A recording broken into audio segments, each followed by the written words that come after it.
SNN Street News Now. And welcome to the show. It's Thursday Night Live with the Five Guys and you. We're going to chop it up tonight, talk about some great stuff. No, we're not going to deal with Stacey Dash tonight. No. I think we had enough of her last week. Although Dr.Ron still has a job for you, Stacey, if you're ready. If you're ready.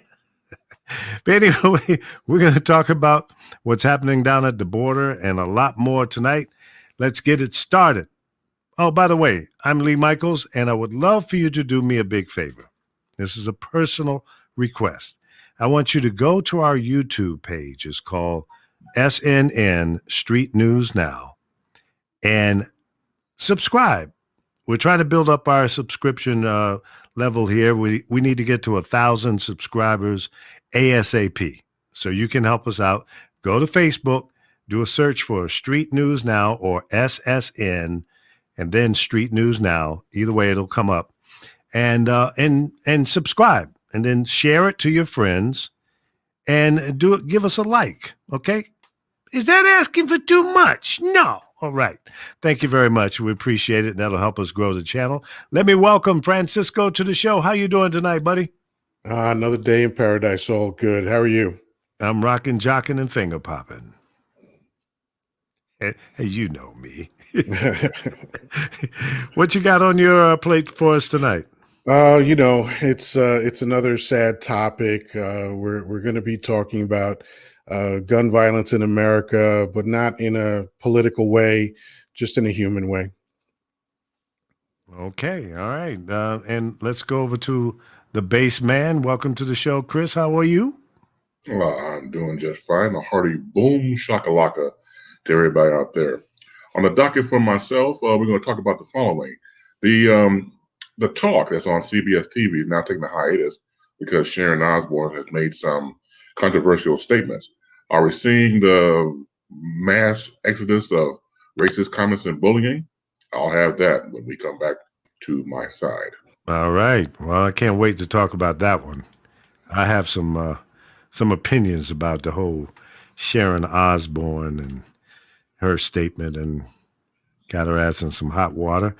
Dr. Ron, welcome, brother. Yes. What are you talking about tonight?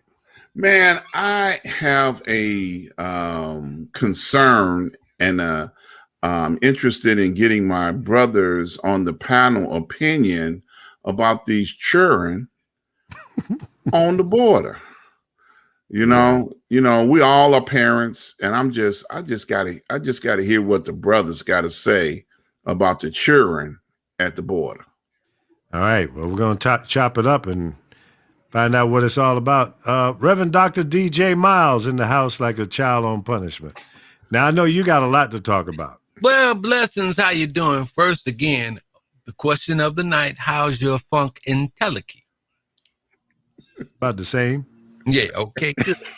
Your funk intelligence. What's on my mind tonight was the movement that happened in Georgia and the comments made by Miss Stacey Abrams. And the question I would like for the fellas to chop up, what are we going to do now?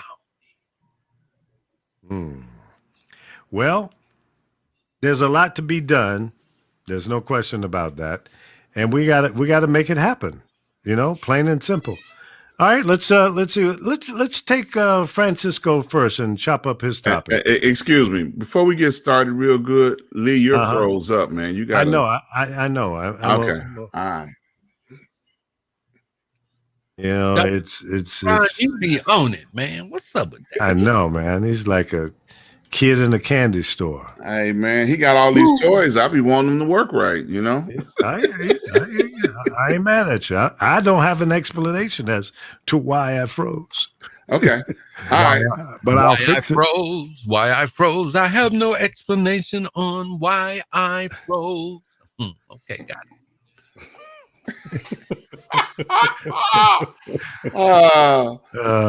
You're back. Yeah, I'm back. I'm back. Intelligent. I had to come back because The professor was about to go deep. Yeah, he was. All Yeah, he was. right. He already went deep funking Pelican and stuff, you know. Cool, man. He cool, man. You know that's George Clinton, man. Ain't nothing new with that. Well, that's true. We know all about the Funkadelics, Woo. Yeah. the Funketeers. Want my funk undone. Damn. Yeah. I guess we're Yes, going to Francisco, right? That's where you started Yeah, at, right? yeah. Let's go down to the border and see what's going down. Yeah, no, Ron's going to take us to the border. I'm gonna talk about no borders. So yeah, we got a couple of heavy subjects tonight, and mine is just in general the situation with gun violence in America. Mm. And here's the interesting thing about it. There are a couple of interesting things. Number one, it is really unique to America what is going on with regard to gun violence, gun deaths, random murders, mass shootings, all these things. They generally just simply do not happen in other countries. And anytime they do, they do not happen with the kind of frequency that they happen in America. Within a week, we had 2 mass shootings. And it's always this idea that it's too soon to talk about it. There's nothing we can do about it. And that is just absolutely not true. It's absolutely not true. And what I want to know, what I want to discuss with the panel really is, why is America this way? Why are we a country that is so violent in comparison to any other country? I mean, our gun violence, and I'm not even counting suicides by gun, but you can count those. But we're talking about over 30,000 people a year die by gun, and the people that are supposed to protect us, the lawmakers, just won't do anything about it. And I kind of wrote it off back in 2012, because when the reality of 20 children murdered who were between 6 and 7 years old was met with, but the Second Amendment, it was a wrap for me. I knew that there was no hope. And I hope I'm wrong about that. I hope that there's a way through this, but I just don't see it. I want to understand this. Part of what I do is assess human beings and try to figure out what makes them tick. And so here's the other thing that frustrates me, is that we know in national polls, the overwhelming majority of Americans want gun control. So there's a severe disconnect between the will of the people and the people that are supposed to be our representatives. And so I just want to throw that out, see what you guys think about that. Well, let me kick it off. First of all, our politicians have been bought off by the NRA and other gun enthusiasts, and they're cowards. They won't stand up to the right thing. They won't stand up and say, enough. How many more people have to die before we get a grip on these crazy gun people? We got to stop making excuses. Well, he had a mental condition, or he had a bad fucking day. No, unacceptable. Unacceptable. Stop making excuses. It's time for us to grow up, put your big boy pants on, stand up against stupidity.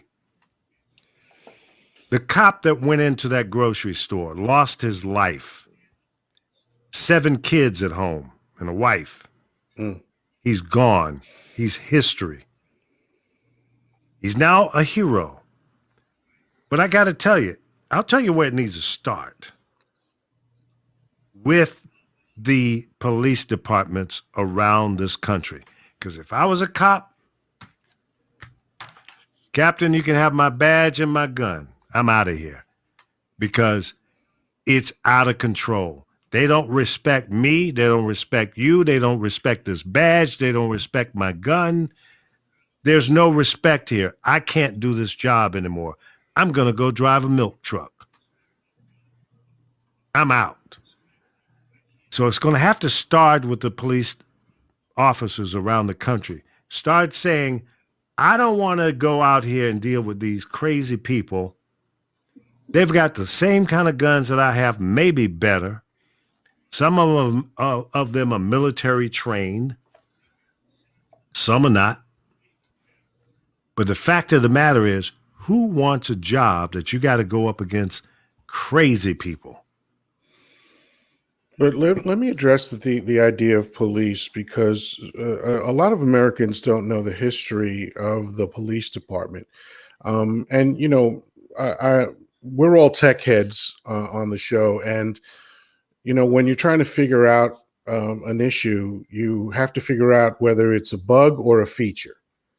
Is it something aberrant? Is it a mistake? Is it an error? Or is this something baked into the programming? And when we look at the police department, please, we have to acknowledge that the police department was called Slave Patrol first. That's where it started in America, as Slave Patrol. So there are racists in the police department at every level. You know, you spoke about the police officer that said he was having a bad day. Is there anyone that thinks that if the assailant was black, that he would have been given that kind of latitude? No one. We know for a fact that black people are not spoken about that way. We know when broadcasters are talking about riots, if it's a black riot, it's thugs. If it's a white riot, it's exuberance. Like literally, you can see the videos side by side of the same broadcasters describing white riots and black riots. So this is what's going on in the police force. And that's why we're talking about defunding, which is an unfortunate word that people came up with, because it doesn't mean taking all the money out of the police force. It means using more money to build the community so that the police force has less work to do. And yes, I think it's real critically important to train police officers more than is required to be a hair practitioner. So, you know, if you work in a hair salon, you literally get more training than someone who is judge, jury, executioner, has a license to kill, and has a weapon at all times. That's insanity. So yes, I agree. The police is a good place to start. Yeah, it's a good place to start. And then we got to, you know, deal with the politicians and get them out of the pockets of the NRA and gun knuckleheads. And then I think we can see some, but more importantly, there should be enough people in the House and the Senate to change the laws without any repercussions whatsoever. Mm-hmm. The majority of the people in this country want tighter gun controls. At least 70%, if not more. I think it's more because some people are just quiet about it. And, well, you know, to each his own. And, you know, I don't want to take anybody's gun rights away. I'm not advocating that. But to this guy that shot up those people in the grocery store, was he a qualified, certified gun owner? If the answer to that is yes, what kind of training did he go through? How did he get a license to carry, if that's a license to carry state? There's a lot of questions that are unanswered in this situation. And then the one before that. And they're seemingly coming very close now. Is it because crazy people are just getting out in the streets because they've been on lockdown for a year? No, they were crazy before the lockdown. They had access to the guns before the lockdown. And then didn't stop during the lockdown. Right. And then we've had a crazy ass president for the 4 years that advocated crazy, promoted crazy, anarchy, overturned the government. Be mean, be in your face, be racist. Although ironically, Dump was for gun control. You know, it's that old saying of even a broken clock is right twice a day. He actually was for, in 2018, he spoke extensively about the idea of getting rid of guns. But what did he do? Well, that's another story, but you can speak it's kind of about shocking that he even addressed it. Well, he addressed a lot of things that he didn't live up to. So that's his campaign speeching. Yeah. But yeah, he was a fraud. Yeah. I don't know, guys. I think we the people have to bring about the change. The people that we're sending to represent us are not doing their job. So let's fire all of them if need but be and start over. We've been talking about, term limits. These guys are career politicians on both sides of the aisle, whether you're a Democrat or Republican, or there's some old ass independents in there as well. And they're stuck. And you've got to get rid of gerrymandering. You've got to get rid of gerrymandering. That is a plague on the electoral process. It's ridiculous. Mm-hmm. Well, let me throw this out there because I know everybody's going to have an opinion on this. It's not the guns, and I know people say this constantly. It's the people who misuse the guns are the problem. And you give armies guns when you teach them how to go out and kill people. And then you turn those same people back onto your civilian streets with that training. And some of these guys ain't never been right. When they went in the military, they just barely got in. And now you didn't taught them to successfully kill people. Okay. And then you turn them back onto your public streets. I would say if you look at the mentality of murder, then you would begin to break down some things and begin to try and figure out how to solve this, how to evaluate this, how to address this and move forward. Yes, we need to take guns out of the hands of people that don't have respect for human life. Okay, because that's the issue, not having respect for human life. Even on the streets of Chicago, they run around with weapons of all kinds and kill people. They have no respect for human life, and that's a problem. So some of these guys, they got 8th, 9th, 10th generation of crack babies. They don't care for their own life, let alone say anybody else's. So, death would be a welcome thing for them, to go out in the blaze of glory like it's the OK Corral or something. But I'm going to throw this in the mix, too. You don't hear about gun violence in some of the other countries because they don't have guns available. But that doesn't stop the fact that there are not murders and homicides. Their weapon of choice might be a machete. Okay. Or, something of that nature, what is, commonly available to them to be able to execute the same ideology of murder. Right. But in those countries, you rarely have 50 people being slashed by someone with a knife. Man, I know some of these islands, they issue tourist warnings. Don't go here because you might lose your head. Understood. But if you notice, we're not all running around with nuclear weapons, right? Because they put tight controls on that. So obviously there's a way to do it. And I think what Lee was talking about is really the bottom line. The people in charge, because we the people can say anything we want to say. But like you said, our representatives are not taking care of business as we have asked them to do. And they're the ones with the true power in our society. I totally agree. I'm not arguing with that.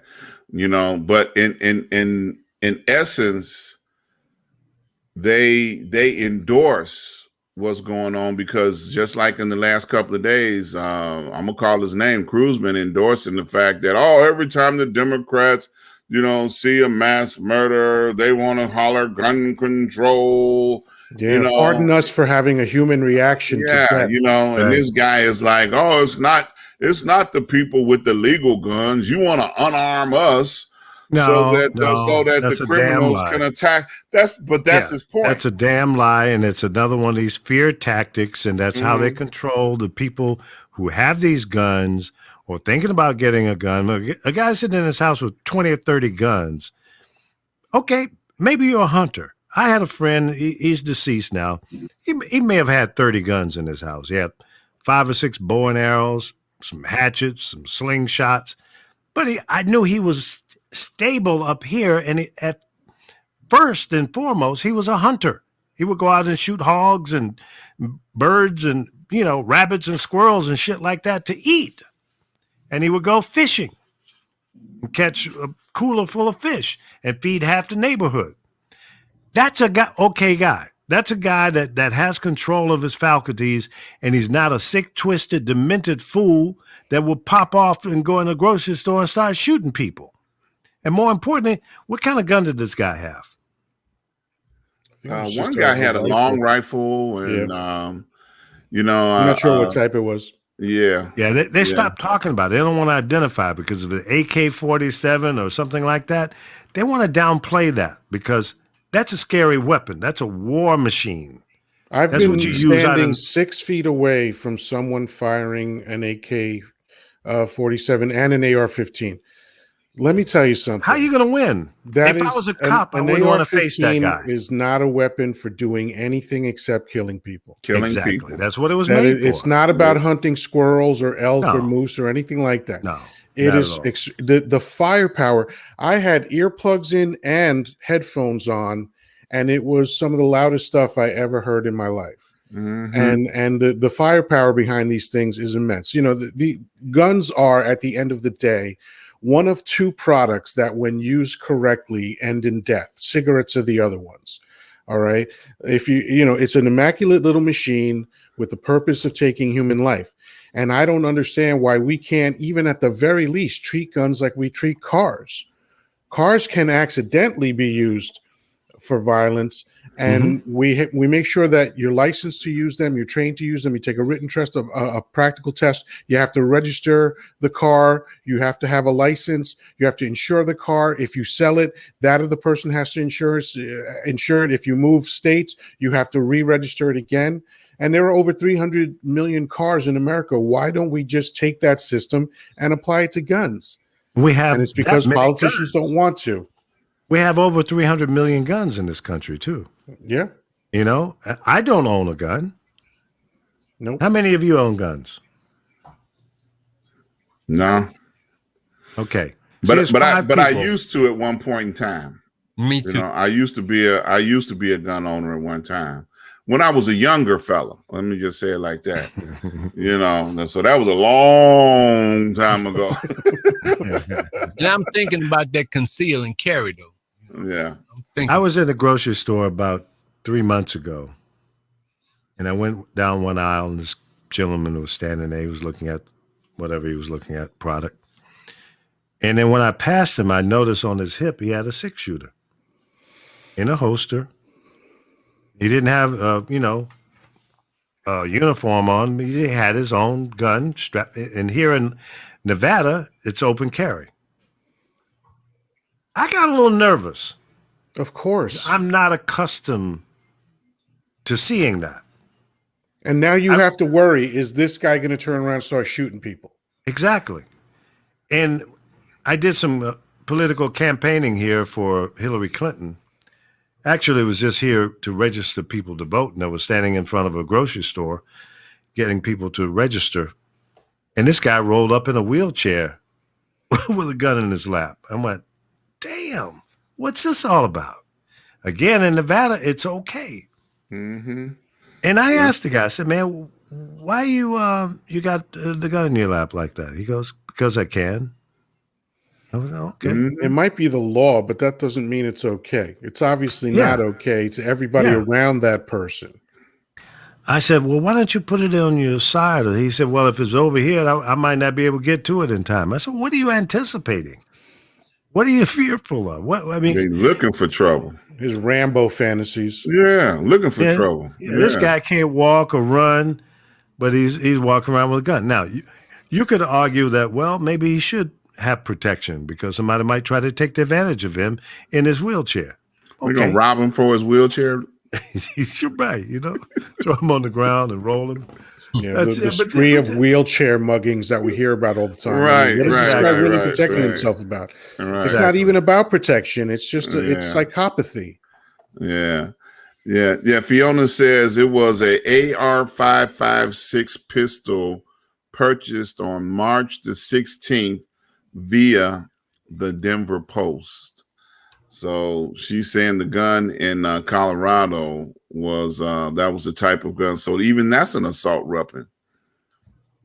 But they're all guns are assault weapons. Yeah, that's the point. But they're made to kill people.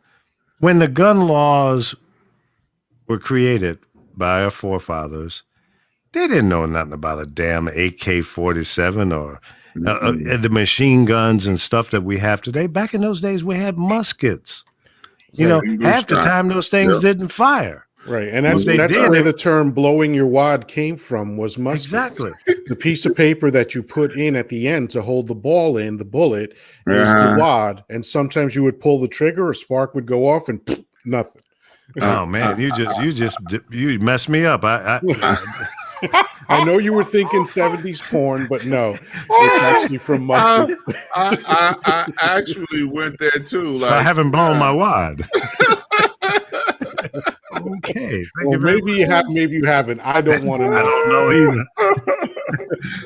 But I never had a wad to blow. Yeah, but you know, the tragedy is, you know, the bottom line is people do not value life. Yeah, that's really the bottom line. There's enough people that don't. Most people do, but there's too many that don't. Right. You know, and it doesn't take a whole lot. Even if you've got 5% of the population that does not value life, those are the ones doing all the damage. Get even more fundamental, Ron. Think about the American population. If there was 1% psychos out there with guns, that would make 3.3 million people. That's too many. That's too many people looking to do harm to other people. Mm-hmm. But then a lot of people are trained to think that way because of their, you know, military experiences. Because I ain't met a Marine yet that's wrapped too tight.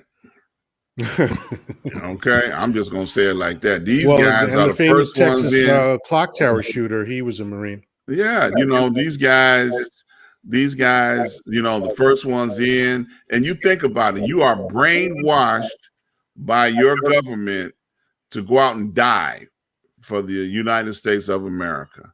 So they face death every day.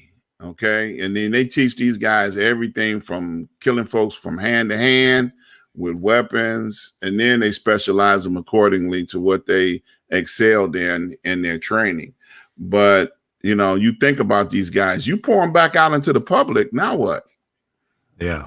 How many of you on the panel, if you were a cop, would have rushed into that grocery store by yourself? Well, probably we all would have, because when you are a police, well, maybe not, but when you're a police officer, think about it. Most times that's how a police officer responds. That's why I respect police officers in general. I do too. Because they're willing to run into a place where they hear gunfire while everyone else is running away. And I have my issues with police, but we have to understand that, you know, that's a tremendously courageous thing to do. It is, and I, you know, salute this officer who gave his life. But if I was in his shoes, and I'd say, I got 7 kids at home, let me slow my roll, let me work this walkie-talkie here and get some backup, and not bum rush this guy by myself. Yeah, that's what SWAT. Look, that's call what me a coward, call me a punk. You can call me in, but don't call me late for dinner, number one. But I don't know, man. I think that was a tough call. So that was a real tough call. So help me out. So this dude went in the front door. Yeah. He charged the grocery store by himself. Yeah, he was the first guy to get there. I'm going in the back door. I'm sorry. Yeah. Look, I'm not going in by myself. I'm like Lee. I'm going in the back door. I'm like Lee, man. Call the SWAT team. We got us one. You know, I'm gonna be standing outside like that brother that was in what was that with Bruce Willis? You know, he stayed out in the squad car and talked to everybody on the phone. That's right. I'm Yeah. gonna be down there. How many of you got in there with you? You know? Right. My. I don't know, man. I feel for this man's wife and Yeah, his I do kids. too. Yeah. You know, It's these a kids horrible don't have a situation. father, Yeah. and Well, he's called a hero. but the hero But ain't he's nothing but dead. when she got ate up. You know? Yeah. Yeah. Yeah. What you say, Chris? You going in? Yeah, because as Francisco said, you're trained for that.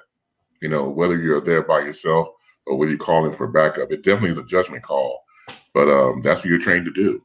And especially in a situation where you size up the competition, you know what's in there from the standpoint of looking around, and he is a hero, but that is the job that he had chosen, and I feel sorry, obviously, for his wife and children. But it's you knew the job wasn't easy when you took it. Yeah. I don't know, when you're in that moment, maybe your thinking is different, and maybe you are trained to bum rush, get in there and try to stop it. But as I understand, there was maybe 2 or 3 people out on the sidewalk there that were already dead before going in. Right.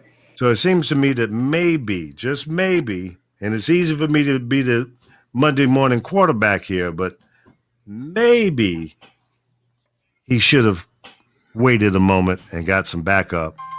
And maybe with the Special Forces Department that is trained to do that type of work. I don't know. I'm just throwing that out there for thought.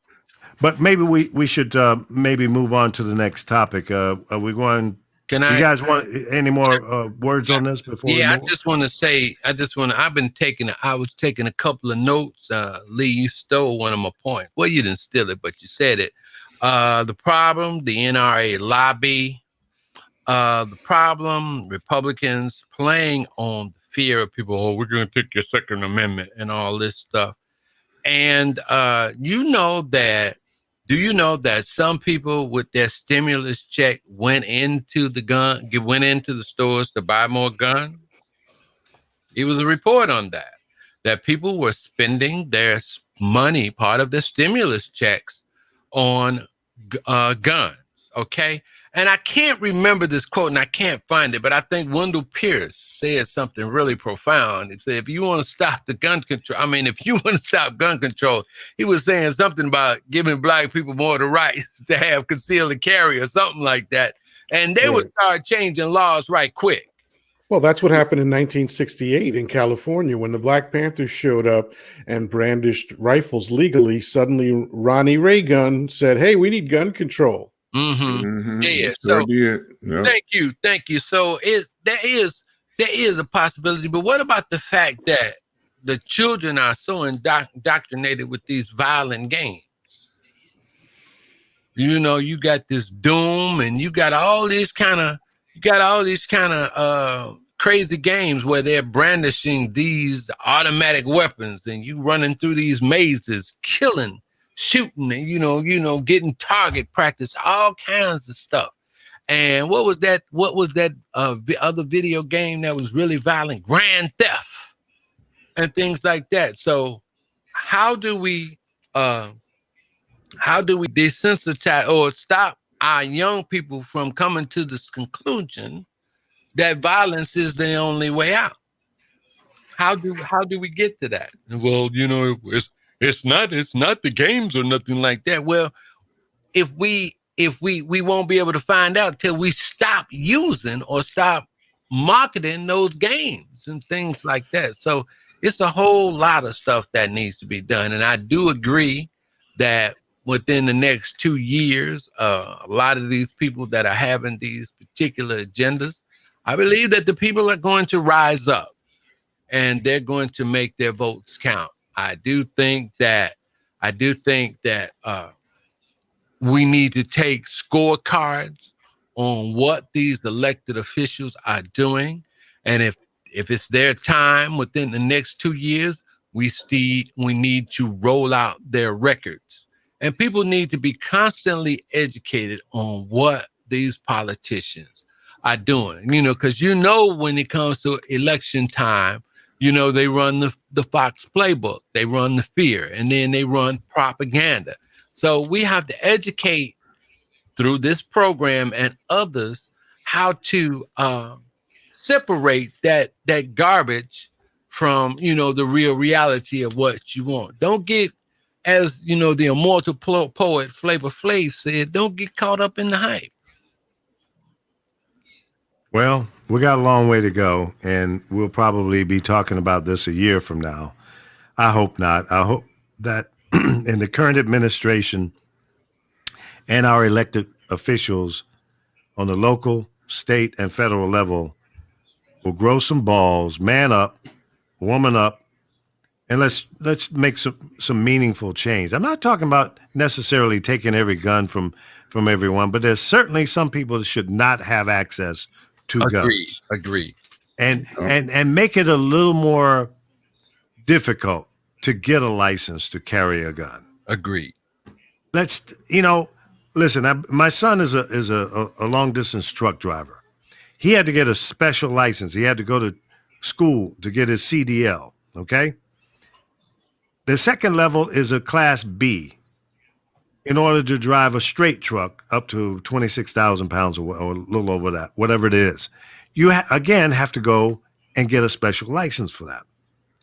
You also have to have a license to drive a car, a license to go fishing in most places, a license in some places to buy a gun, in other places, not so hard.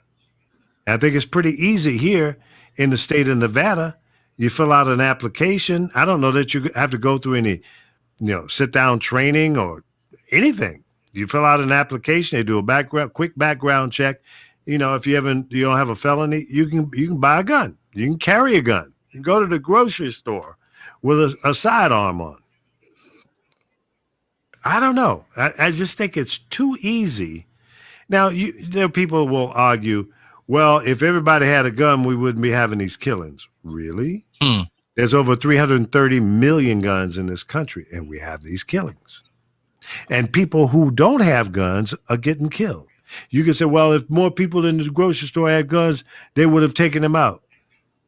There's no guarantee in that.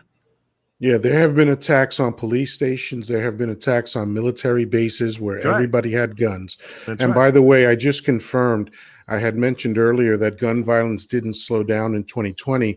In fact, 2020 was the deadliest year of gun violence in decades.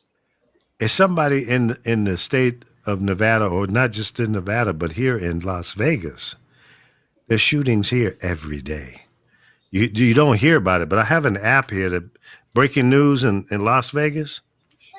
Between car accidents, major car wrecks, and shootings, this is the Wild Wild West. And it's frightening how crazy it is.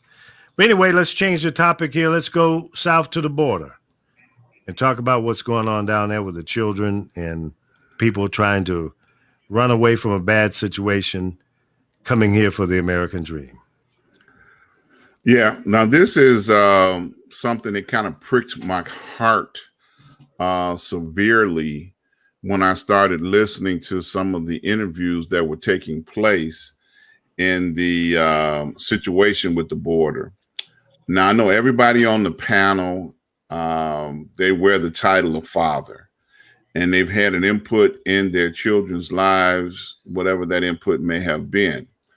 So to see an interview with a father that has walked 500 miles across a country to go to the border to drop their child off to an unknown scenario or situation, to me, that was a very, very difficult thing to understand the mentality of a father, because a father's natural instinct is to be a protector, and to want to have an influence on their child's life.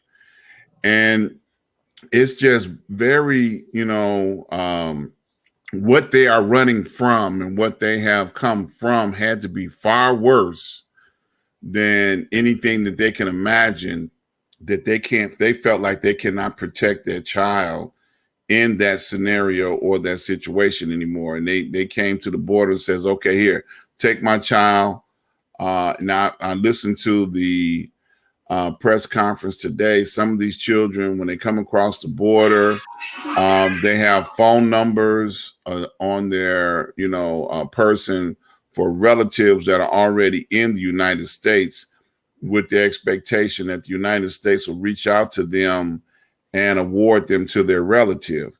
So that's a gamble. That's a chance, because there's no guarantee that what they're hoping to happen will happen. But it's got to be a mentality. And I know we've got one person with Hispanic descent on the panel. And I don't know if anybody has ever paid any attention to the dynamics of a Hispanic family. You can't date a Hispanic woman without having to deal with her brothers, her father, and everybody else. You just gonna have to, walk the gauntlet, and you might not survive. So you still might not get the chance to date that girl, because the family is so strong in the Hispanic community. The dynamic is so strong that to see this in direct opposite of a family, is really, it's against the father's nature. I can't see myself, just as an example, going to the Canadian border, dropping my kids off. I got twins, so I can't do it. It's just not something that you would want to see happen.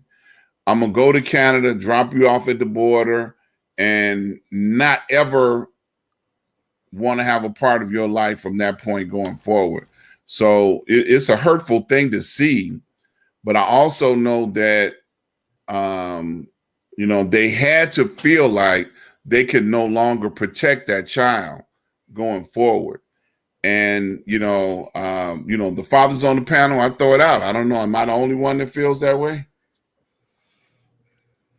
I don't know that I could do it. Now, the conditions must have been horrendous. For you to take your child to a border, to another country, whether it's America or wherever, and leave your child and hope for the best. That's a tough call, Dr. Ron. Yeah. I agree with you. I don't know that I could do it unless the conditions in which I was providing and had no control over was so bad that I was willing to sacrifice the relationship with the hope that my child would have a better life. That would have, but even, I don't know if I could walk away and just say, but in this day and luck. age, we talk about 2021. Yeah. I can understand that if we were in the Underground Railroad, and we got to deliver, free people from slavery, something like that. That's a different scenario. That's like, 200 years ago. Here, take my kids and go to the north, and they got a chance of not getting killed or lynched. But in 2021, I know conditions in other countries are, very, very bad. I understand that, but it's really against the father's nature still. Yeah. But, the old saying is that desperate times call for desperate measures. And I can't imagine anything more desperate than what you're describing. Yeah. Having to give my child away and just hope that everything turns out. Hope. It's a terrifying thing. And this is a very complex issue. And it's an issue that falls on America's feet firmly. Because quite frankly, this condition is created by how much America consumes illegal drugs. Yeah. That is the immigration issue. And I want to make it very clear that the immigration issue as described by these psychotic Republicans is not the real issue. There are no hordes of people coming to take your livelihood and your job and rape your daughters and all that stuff. Being fearful of immigrants is the same as being fearful of unicorns. It just doesn't exist. There have been think tanks, Republican think tanks, that have looked at this situation, and the bottom line is immigrants actually put more money into the system than they take out. That's an absolute fact, and that was 3 different Republican think tanks that came to that conclusion while they were trying to prove the opposite. Right. And part of what's going on in these countries is that the drug cartels are running the countries, and they are savage and brutal and ruthless, and they rule through fear and violence. And so these are people literally running away from horrific situations, trying to save their children. And the American response to that is, well, you broke the law. We got to separate you and put you in cages. And again, it's the orientation that America has to black and brown people that enables them to look at people like that and go, well, they're animals anyway. Let them lose their souls, to quote The Godfather, because I know Ron appreciates Godfather quotes. So do I. My favorite movie. There you go. So dropping your kid off at the border and walking away, you must be under the mindset or thinking that wherever this child is going to go is going to be better than what I've been able to provide. And even if that child is put into a cage, concentration camp, call it like it is better than where this child just came from. How bad is it in these places for you to, as a parent, come to that decision to drop off your child and walk away? I think I would be trying to get across the border with my child before doing the drop off. That would be me. And very many of them do. But if they get caught, they get separated and put into, as Ron appropriately said, a concentration camp. Yeah. It's they've been called on the carpet so much in the last couple of weeks. They finally started letting media in to do interviews with what's going on in these places, and they're still not letting them in every area. But you know what? Let's think about this. For you as a parent to come up and make a decision that I'm going to go drop my child off and walk away, somebody on the other side of that border is selling the concept that it's going to be better for your child, and maybe it's the people down there that are trying to allegedly help people get across the border for a fee, that's brainwashing them and making them think that, hey, they've got a new president and this guy's soft on the border, and listen, give me 5,000 pesos and I'll get you get your kid over, and then we'll work on you next. I don't know. I'm just throwing these possibilities out. But somebody on the other side of that border is convincing people that this is a better situation. It has to be some kind of local propaganda that's pushing that. But also we have to appreciate that it very often is a better situation. Oh, Lord, there's Jesse Terrero. Suck it up, guys. You voted for a demon. Yeah. You know what? Listen, Jesse, I'm going to put you on Front Street here. I'm going to put you in total exposure because you did it to me, and now it's payback. Pay me my money. You lost. Donald Trump lost. We had a bet. Where's my money? Okay, don't come in with this crazy shit you're talking. That dog won't hunt. Pay me my money, and then maybe I'll invite you in. Okay, so pay up, up, and shut up. Oh man, this is. Sorry, guys, but let me hold on. I got the. Well, this is some long shit here. You get have it. Go ahead. I'm sorry, I had to say, but this is one of them big turds. You know, this completely filled up the commode. And this has got to be blind racism and just blind. I mean, this is like, I mean, he talking about everything. He rambles like that. Yeah. Oh, I mean, and this is straight up fear rhetoric.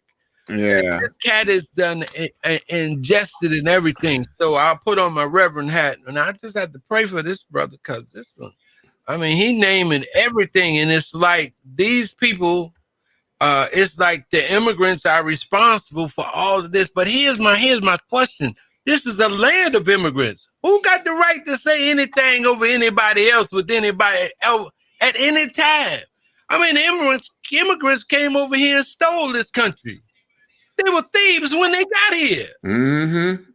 Yeah. But the first one who steals gets to call everybody else a thief. I guess that's right. So that's Claire Pella. Where's the beef?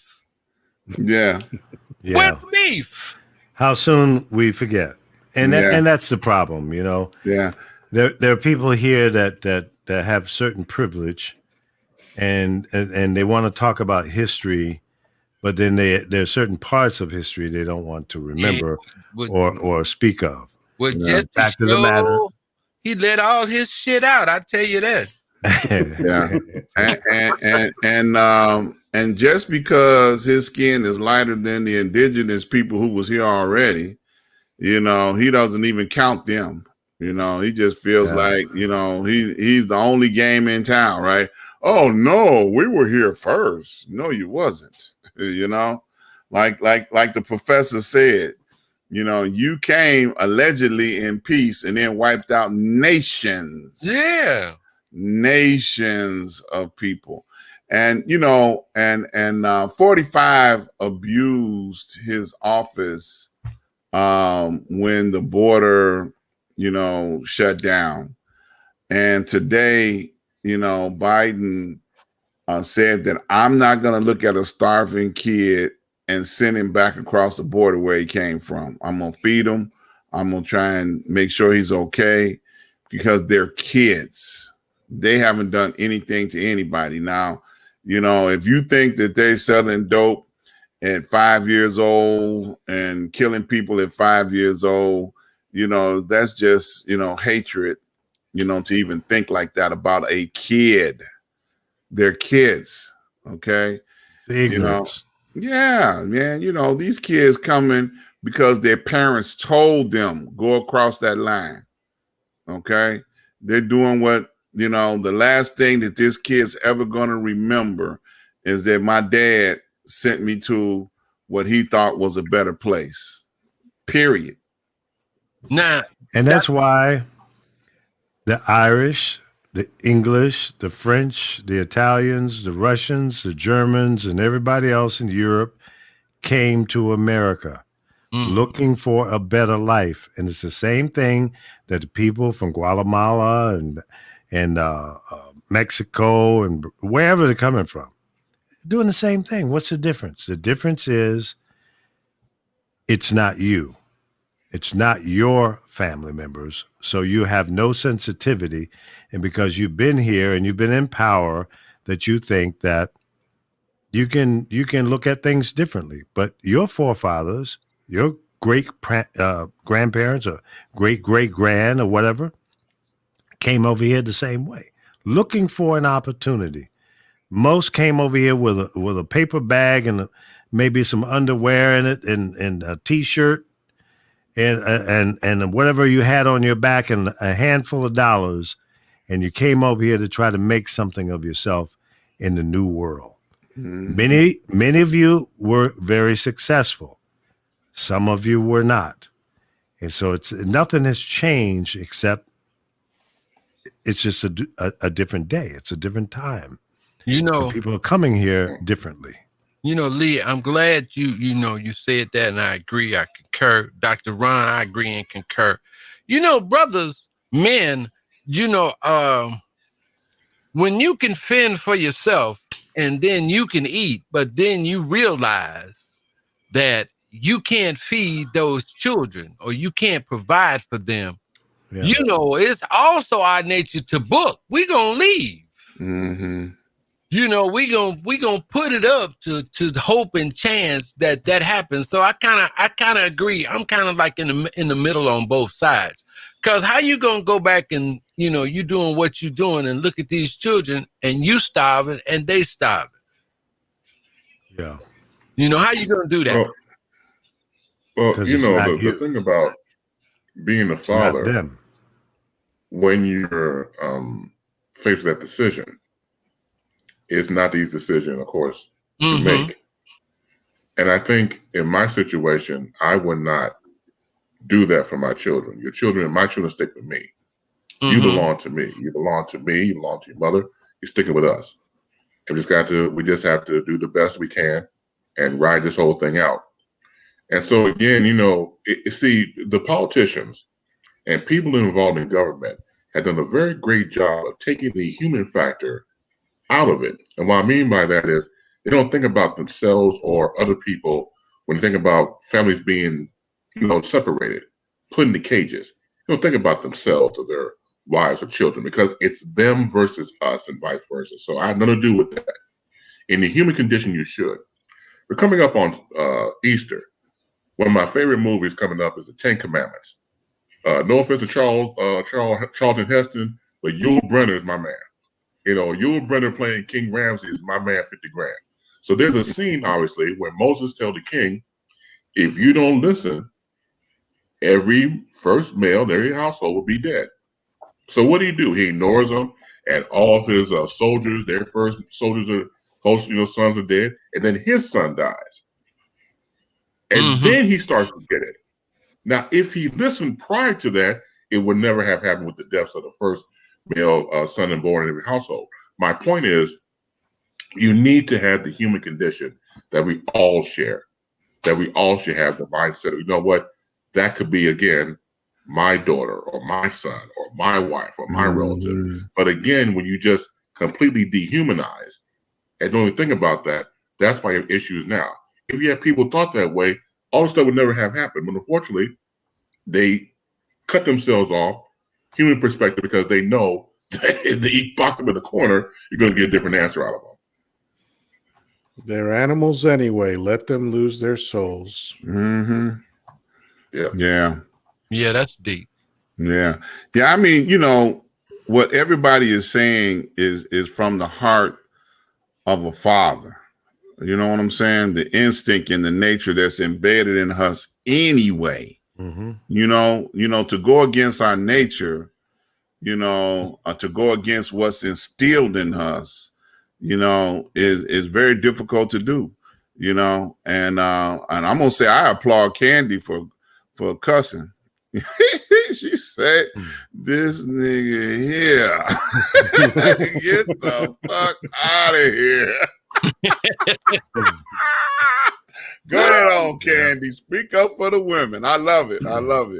But and it's a hard call, So I don't want to see the children misused and abused on no level. The children are still innocent and eyesight, and the hearts of man should pour out comfort and care for children, period. There's no other way to put it. I mean, it's a difficult situation, and compassion in this situation, I believe politics ain't got nothing to do with this. Compassion, it's all about compassion at this point, for children. Okay, I keep emphasizing that, and I hope that and he has emphasized we are right now in the middle of making this a better situation. And he stood on that today in his press conference. So I applaud him for that, if nothing else. He's pulled the full weight of whatever resources he can put together to get these kids beds and to begin to look out for them. So Yeah, we have to do that as a nation and as humans. We help people all over the world when times get tough. And that's who we are, Americans.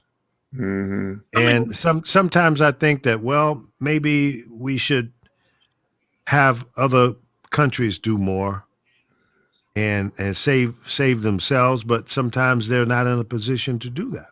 When the hurricanes went through Puerto Rico, for example, I mean, that is a part of America, but I don't think we handle that appropriately. And the people are Mhm. still suffering down there. And Mhm. when the hurricanes go through places like even Cuba and the Virgin Islands and places like that, Bahamas, they suffer major destruction. Haiti, Africa, parts of Europe, we run to the rescue. Yep. Relief Spend billions of organizations. dollars. Yep. All day So long. Yep. so people coming across our southern borders should be treated differently. We should have compassion and love and concern for them. I don't understand how you can separate. What's the damn difference? It's no But Lee, difference. let's be honest about something though. America doesn't show up any place that doesn't serve America's interests. Oh, okay. I can dig And this will be a topic for another show because it's way too big. But America has a very, very well established history of going to places where there are resources and taking as much of those resources as possible. And even though we pretend to be the world's police, you ever notice that we never confront any country that has a nuclear weapon? We only confront countries that don't. So take that for what it's worth. So what you trying to say? America is guilty of raping and pillaging? Yeah, it's built on it. It's a fine tradition. Yeah. I mean, everything we described. I mean, Chris hit it right on the head. Racism 101 is dehumanize the other. Yeah. You have to look at them as animals. What was the word that they used for us? Savages. Yeah. Right? Godless creatures. You have to dehumanize them. You have to make them different. That's actually what the whole point of Planet of the Apes was, if you go back and watch it. Yeah. It's that and America's first and greatest sin is racism.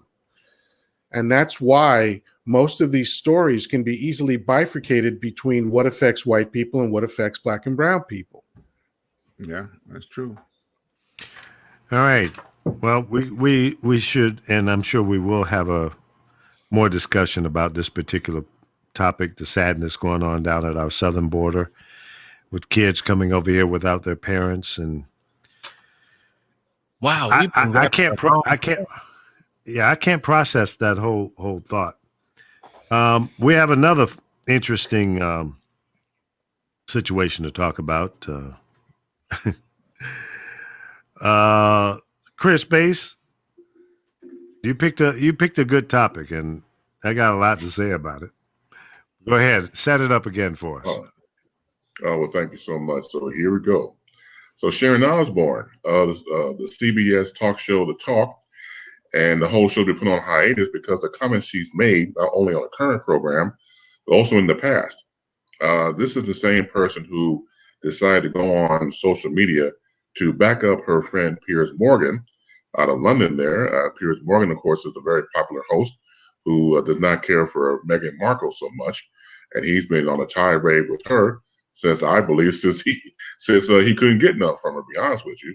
The whole thing is just too damn personal. So Sharon was on Twitter saying she support what Piers Morgan was saying from the standpoint of freedom of speech, not necessarily the rhetoric that he was talking about. And she had some backlash for it. And on the show, she and her co-host, Cheryl Underwood, had some choice words back and forth. And she even made the comment that she felt, meaning Sharon Osbourne, that she was on an electric chair and everybody's coming after her, and told Cheryl Underwood, don't cry, things like that. So now on the investigation. There was a situation before in the past on the show, for example, back in 2017, when the panelists on the program were talking about Meghan Markle and Sharon Osbourne said, I didn't know she was black. And they were like, yeah, she's black. Well, she doesn't look black. Okay, so what does looking black mean? I hate to tell her this, we all come in different hues and different colors, and from brown and black and brown and light skin, and and high yellow and things like that. We come in all types of I just couldn't believe the comment she made about that. But this has been going back for a while. She also made the comment that a former co-host, Holly Robinson Pete, said that Holly Robinson Pete was ghetto. Now, I've been following Holly for a long time. There's nothing ghetto about her whatsoever. Again, it's the optics coming from Sharon Osbourne, which is now being investigated. This has been going on for a while now. On a national level with her, on a local level here, it's the same thing, similar to a guy named Margie Greco, who formerly worked at the ABC on WLS Channel 7 here in Chicago. And in his 27-year run, but 18 months left on his contract, when he made comments to his co-worker, ABC News anchor Cheryl Burton, as someone who can, quote unquote, play the ditzy combative interior decorator on a hypothetical do-it-yourself show. This was on air during the time. He reprimanded him. He was put on administrative leave since January 28th, and he just released him from his contract. So what we're seeing on a national level and a local level is the fact that your act is not playing anymore. Now, don't get me wrong, you have to blame management at the same time, because they knew good and goddamn well that prior to the pressure that they received, they knew that their talent would make these controversial statements, or if they were racist, or they were bullying, but the numbers were coming in, advertisers coming in. So now all of a sudden, because the pressure's on, hey, wait a minute, let's get a moral backbone. You got to get the hell up out of here. You're fired. So Margie Greco is now gone on the national level. Sharon Osbourne, I don't think she'll return to the talk at this point. If they do bring her back, they'll give her some sensitivity courses. Make sure you know about black and brown people. And they'll probably take her ass to probably over to Roscoe's Chicken and Waffles and have something to eat. No, you didn't. Yeah, he did. Yeah, he did. With extra syrup. With extra syrup. Extra syrup. But hey, all the points you made they're self-evident. The quiet as is kept, the whole point of entertainment is to sell advertising. And as long as that money's coming in, all manner of egregious behavior is going to be accepted. And only when they believe that money is threatened will they ever do anything about it. That's just the reality of commerce in America. Or when they don't want the money no more. Well, yeah. Well, let me ask a question. I can't imagine when that would happen. Do you think? What was the boy? What was the boy name that just got let go on Fix It News? What was that boy name? Can't think of his name, but Lou Dobbs. They didn't want Lou Dobbs' money no more, or the money he was bringing in, so they cut him loose. Well, yeah, Lou, he had his run. It ended a long time ago, as far as I'm concerned. Mm-hmm. But let me ask you this: do you think that they should fire for what she said? Yeah. Yeah. Should she lose her job? She probably should. Don't get me wrong. She'll get another gig. They should probably set up right now. Same as going back here locally with Margie Greco. They'll get another gig. It's just the fact that we're seeing, it's about a cancel culture. We're seeing cancelization of racist comments and also bullying. So that is not taken. For example, going back to overseas in the pond with Good Morning Britain with Piers Morgan. 41,000 people complained about Piers Morgan, and he had to go. Mm-hmm. So once again, going back to what Francisco said, when the light is shown on the bosses and the advertisers and the programmers, all of a sudden, hey, I'm not going to quit. So you have to go, meaning the talent. Right. The talent was cultured and nurtured all this time. All of a sudden, you're shown the door. Yeah. Now, let me ask you this. Isn't that the same show where the Asian lady had stepped down for a while because her husband was accused of being involved in some sexual harassment at one time? Right. Her husband was president of the network at CBS, was former Right. Les Moonves. Yeah. Right. Yeah. And I know it was sexual harassment involved with it some kind of way.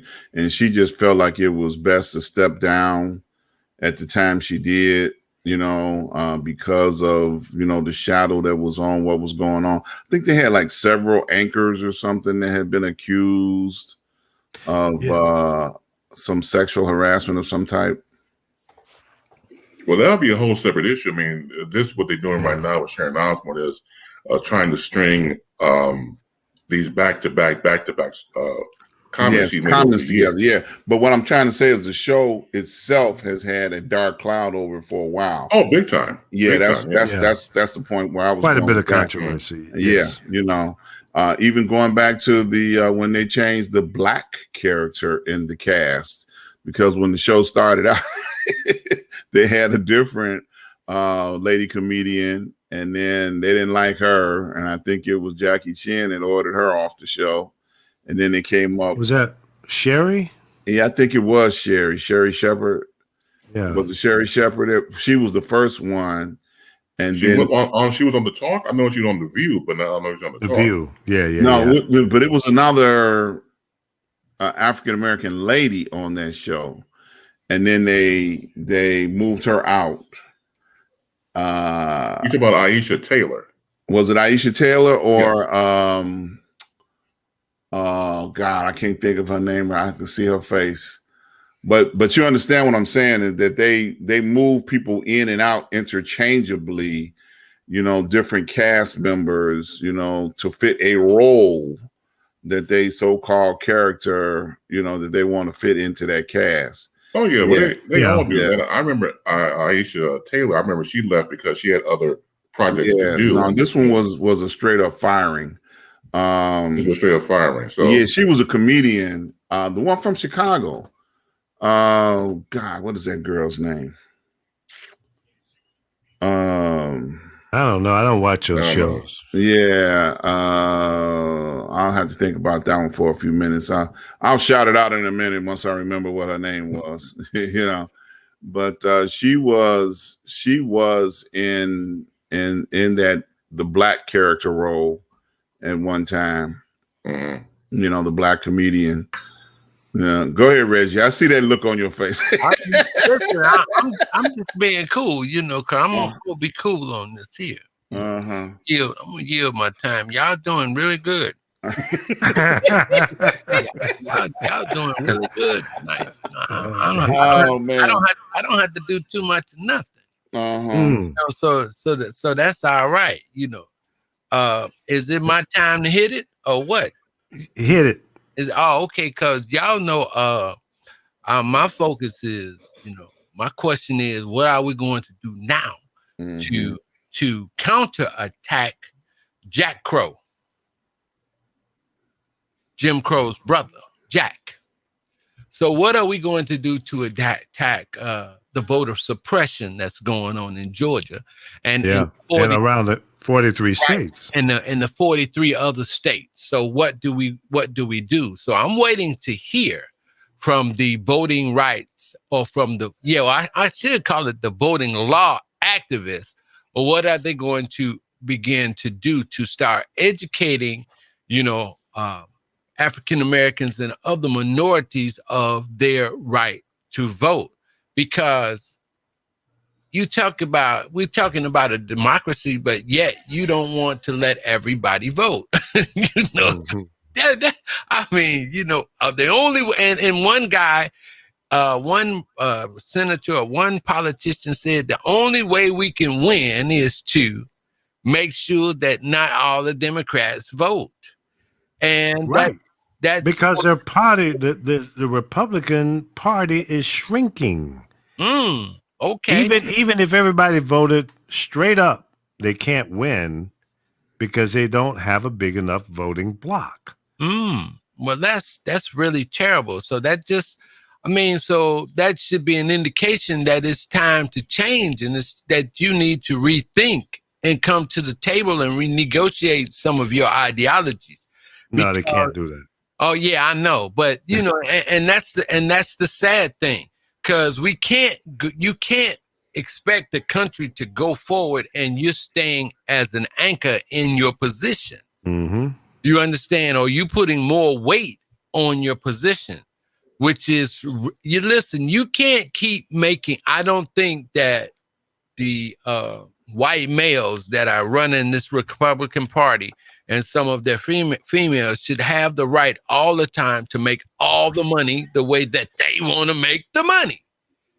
You know, it has to be a moment where some other monies can come down to the people so we can start spending and doing some other things better, you know. But the focus for us needs to be, how are we going to counter these moves that's in Georgia and the 43 other states to ensure that these elections are fair? Now, I do think that in 2022, with the things that they're doing, they're going to have a rude awakening.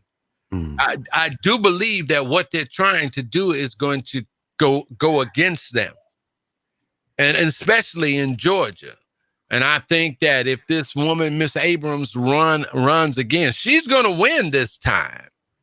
And whatever they're doing, they're going to change it. So a lot of these cats are trying to set them, the cats that are up for election in 2022, these cats are trying to set themselves up using the same old Reagan tactics. Fear, if you give something to black people, that's going to take something from us. The same old rhetoric. And that has to change. And the only way it can change is from us being educated about the lies that they tell us. Well, that's true. And then you have to come back and argue the truth or present the truth against the lie, and make sure that as they began to try or may be successful in changing some of the rules and the process for people to vote, we have to work harder to educate and get people registered, new voters. That's right. That won't be affected by the BS that they're trying to pull. So this national voting law needs to, the heat needs to be turned up on that, because I'm really angry. I'm really angry about the fact that, number one, the ancestors from me and most of us on this panel built this country. It was their blood, sweat, and tears. It was a lot that our people went through as slaves. Okay, and it's like 400 years later. It should be no question about whether or not we, need to vote in this country. If you really want our vote, you should cater to us. You can't have it your way all the time. You need to, if you're going to be a great politician, become a real politician and sell your programs to all of us, especially us. And we got to stop voting blindly. We got to make sure that people are going to do something for us for our vote. In other words, hold them accountable. That's right. Exactly. And not only hold them accountable, but cut the deal before you pledge your vote. Absolutely. Okay. But here's the problem. We don't have enough people to represent us that's not going to sell us short. Absolutely. Okay. You got activists that are in the activist business. Okay. They go in and negotiate deals, but they have to take something off the table. That has to change. I'm not down with that. I'm sorry. Listen, no, I'm not down with this. I got to tell you this. So there was, Dick Gregory, and God rest his soul. Dick Gregory was talking about this, and that very same thing that you're talking about, Lee. Dick Gregory said, when they brought him down to negotiate, with the powers that be, Dick Gregory told him, he said, man, don't you send me in there by myself with them. A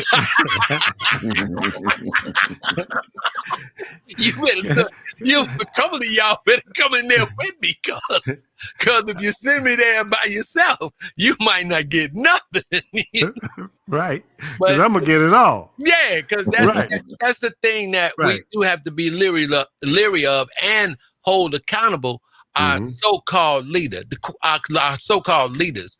Because in reality, who really speaks for Black America? You know, who really speaks for us? So that's been something that has changed over the years. And you know, when we do have someone that does come up, I mean, they really put under a microscope, and something happens to them. You know, we get that charismatic leader like that can move people to doing things in a different direction. You know, that was the whole thing. And I hate to go back to say this, but, you know, that was the whole thing Hoover said about, you know, with the COINTELPRO. You know, you don't ever want a leader to rise up in our community, because we can't become of the same mind. A divided people makes it easier for them to stay in power. Right. There's something that we have to appreciate about America. Well, and by the way, number one, before I even get to that, we really need to have Stacey Abrams on the show, because she needs to know that she is in contention to be my third ex-wife. So we got to start with that. But really, we have to understand, you have to stand in line, brother, that America has never been a full democracy. Never, ever, ever. Okay.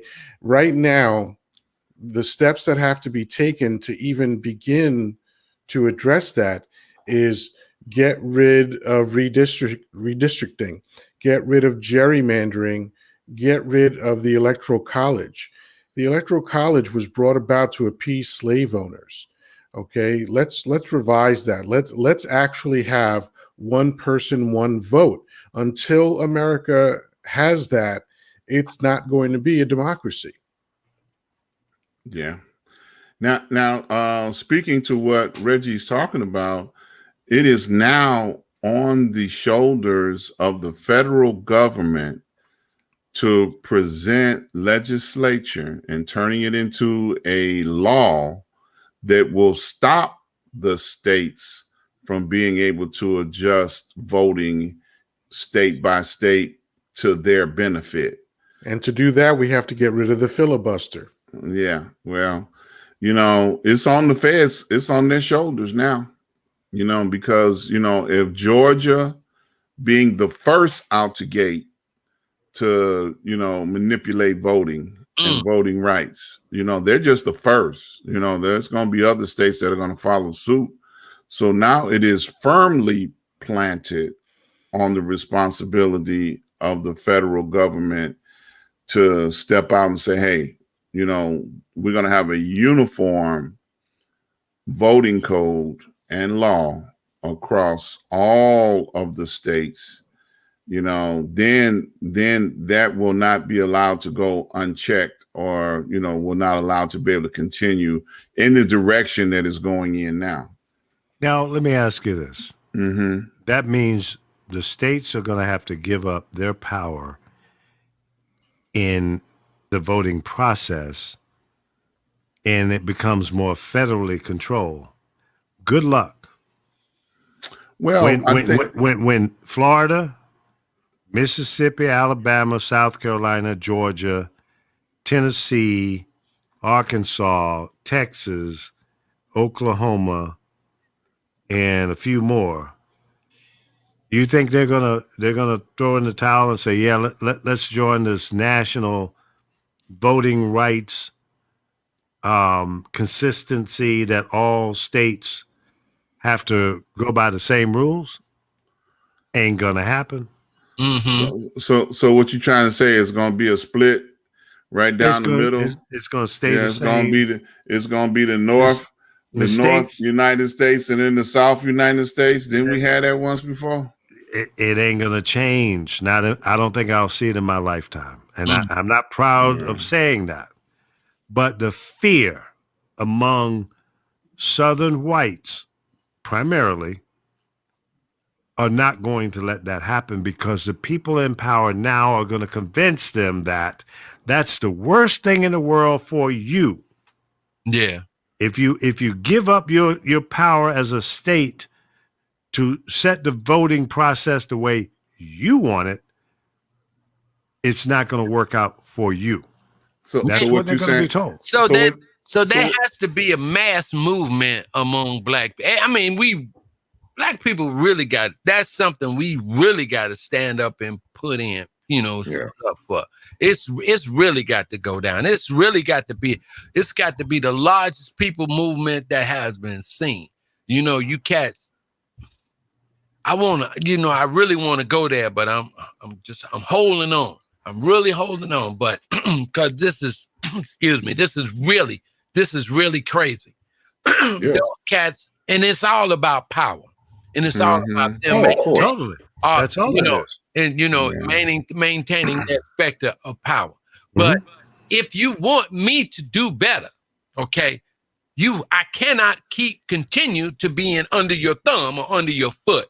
I got to have some power myself to make my own decisions. Well, wait a minute, Professor. What makes you think that the people in power now want you to have that?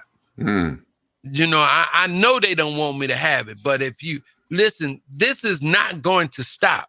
And so it's like it's going to keep swelling. You can only put so much water in a balloon, and it's going to keep going. It's going to keep growing. And then sooner or later, it's going to burst.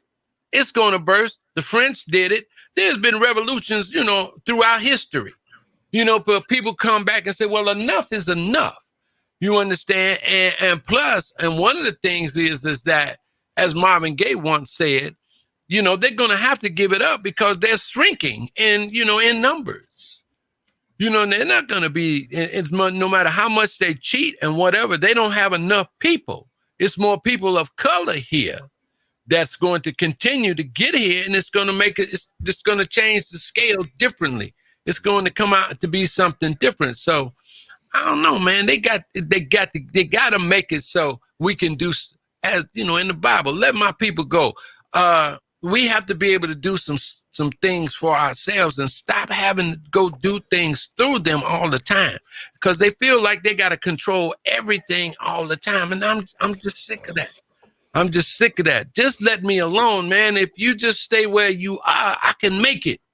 I can do what I do. I don't need you to come over here to mess with me, to tell me. I don't want you to show me nothing. The pygmy's been going on 5,000 years, man, and they ain't complaining about nothing. Yeah, but they like messing with you. That's the thing about it. Yeah. It's once again power and control. Whoever has the power gives out the privileges. They like messing with you. Why? Because they can. And that's the thing about it. They get off on power. Who wouldn't? If you had all the power in the world and it was unlimited control and no one said stop, you had no stopping steps, you could keep on going.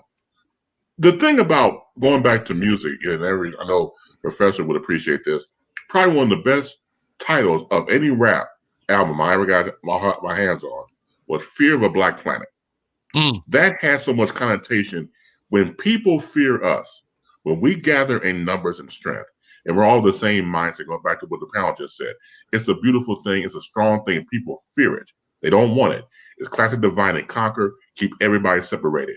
It goes back to Malcolm X in his autobiography and in the movie. When Brother Johnson, got his ass beat. They go to the hospital. He has a conversation with a doctor in the street. We know, hey, he's going to be all right. Turns around, makes the signal. Everybody disputes. Everybody gets into the mob, so-called. Mob goes away. That's too much power for one man to have, as the police officer said. So again, when we're in numbers and we're in strength of the same mission statement, we are great. So it has to be divided up in this particular situation when it comes to the voting situation, because this is beyond serious. You're talking about generations of people. Again, if you tell somebody, well, you don't want the dark people to come in here and take away your right to vote, it's not right. We gotta put clamps on it. We gotta protect our white people. Now, don't get me wrong. Not all white people, but the ones who follow the category. I don't want people to come after me talking about, I'm white. Yes, I know you're white. I see you where you are. You're white and damn near bright. But my point being is that you have to understand the following, that when it comes to certain people of a certain hue, of a certain race, a certain Caucasian, whatever, there's a mentality that I am superior to you off the bat. We're tired of that. We're going to fight back. It's just going to be that way. And it's probably today more so than ever. Again, with COVID, with the murder of George Floyd, it has given us a reignitement of who we are. Mm-hmm. Amen. And well, I gave you $27 million. What more do you want? That man's life. We wasn't want worth rights and 27 million. privileges. We want rights and privileges. George Floyd was not worth $27 million. And you know there are people that are thinking that way. The civil suit paid off $27 million Yes, it did. for the loss of his life. Okay? Some people think he wasn't worth 50% of that, or 50 cents.